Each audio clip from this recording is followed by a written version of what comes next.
Bonjour, nous sommes en SVT, en fin de cycle 3, par exemple la classe de sixième, autour du thème de la parenté des êtres vivants. Il s'agit ici d'un exercice qui a déjà été proposé, et je vous propose ici sa correction.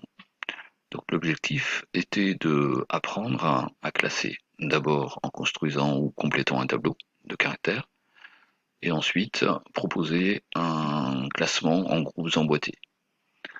Une méthodologie qui est revue après plus tard en cycle 4 et voire même en lycée. Donc il est important de comprendre cette méthode. L'exercice proposé était un animal peu ordinaire, il s'agit de Calcides minutus, animal terrestre que l'on trouve uniquement au Maroc et en Algérie. Voici sa répartition. Voilà, en rouge ici, le nord de l'Afrique avec le Maroc et l'Algérie à l'est. Voilà l'animal dont il s'agit.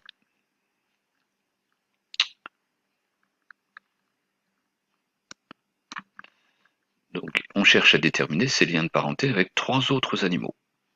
L'anguille commune, ici, le lombric terrestre et le chimpanzé. Voilà, Calcides minutus. Voici le questionnaire. A. Utilisez les informations du document 1 pour compléter les cases du document 2 par absent ou présent, ou bien plus simplement avec les signes plus présent, moins absent. Voilà le tableau de caractères. Présence ou non d'une bouche, présence ou non d'un squelette interne d'os, présence ou non de nageoire à rayons, présence ou non de quatre membres. Voici les espèces animales, donc il fallait compléter. On pouvait donner une aide ou deux. Par exemple, pour l'anguille possède-t-elle un squelette d'os interne?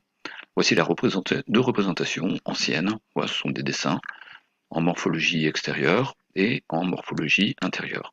Ici, on voit bien qu'il y a une longue colonne vertébrale. Et on va voir la deuxième aide tout à l'heure. Alors, pour compléter le tableau, donc on prend un crayon et on va compléter donc les cases. Voilà, donc je prends un crayon. Donc présence d'une bouche, on regarde le document, on voit bien que à chaque fois, il y a la présence d'une bouche dans les quatre cas. Donc chaque espèce possède une bouche, donc met un signe plus dans la case correspondante. Voilà, plus chimpanzé, une bouche, et Calcides, l'animal mystérieux, a aussi une bouche. Un squelette interne maintenant. Donc on vient de voir pour l'anguille. Pour l'anguille, possède un squelette interne avec sa colonne vertébrale. Le ver de terre, animal à corps mou, n'en possède pas, donc moins. Le chimpanzé, comme nous, possède un squelette interne d'os. Et Calcides, alors regardez bien Calcides, il fallait bien regarder le document et notamment le, le titre du document. Document 1, 4 animaux, chimpanzé commun, anguille et Calcides minutus ont un squelette interne. Donc, signe plus pour Calcides. Nageoire à rayons, seul le poisson en possède. Voilà, l'information était sur le document. Donc signe plus pour l'anguille et les autres non, évidemment. Pardon, pas de nageoire. Donc je prends ma gomme.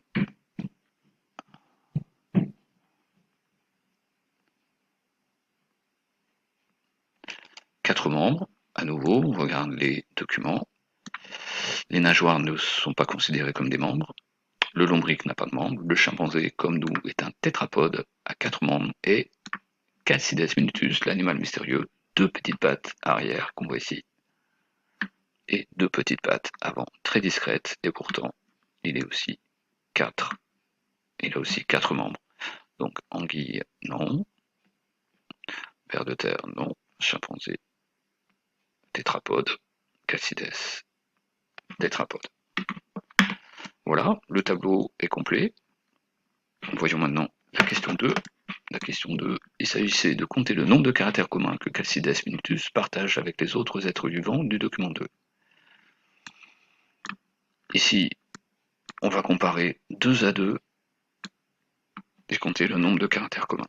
Alors, Calcides, je prends une couleur, par exemple du vert, voilà, et on compare avec l'anguille, on compte le nombre de caractères communs. Donc, Calcides, comme l'anguille, possède une bouche, un caractère commun, possède un squelette interne, 2 caractères communs, et ce sont les deux seuls, puisque ici, l'anguille est la seule à posséder des nageoires, et Calcides est le seul à posséder 4 membres, ce qui nous fait 2 caractères en commun. Voyons maintenant la comparaison avec un deuxième animal, le ver de terre. Tous les deux présentent une bouche, un caractère commun, et on voit que c'est le seul caractère en commun. Donc cela nous fait 1. Et enfin, avec le chimpanzé,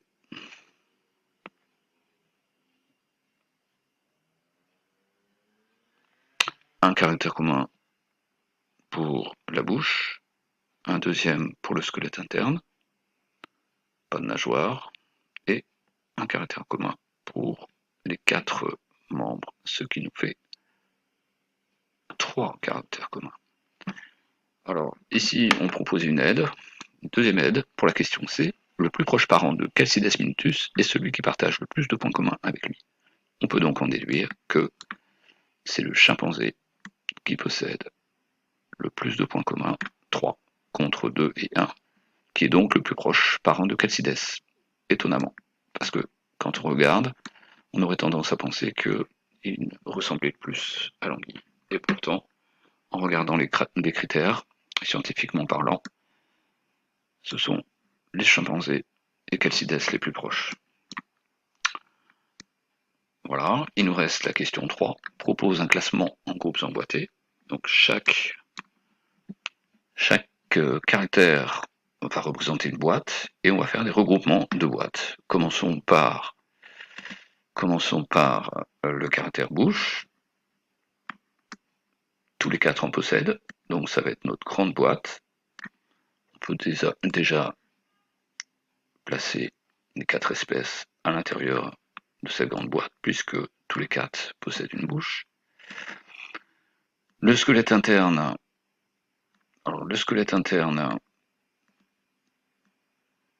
3 en possèdent, donc celui qui n'en possède pas, c'est le ver de terre, donc on va l'extraire de la boîte. Le lombric, le ver de terre, c'est la même chose. Voilà. Nageoire à rayons, un seul, c'est l'anguille. On va agrandir la boîte. Voilà. On place l'anguille. Là, voilà. Et 4 membres, chimpanzé et Calcides. Voilà la boîte. Donc on voit que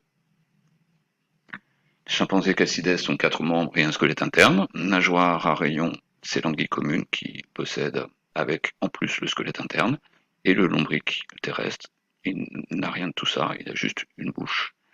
Notre classement est donc terminé. On peut donc, là, à nouveau en déduire que chimpanzé est le plus proche de Calcides, car il partage le plus de points communs, une bouche, un squelette interne et 4 membres. Voilà, je vous remercie de votre attention.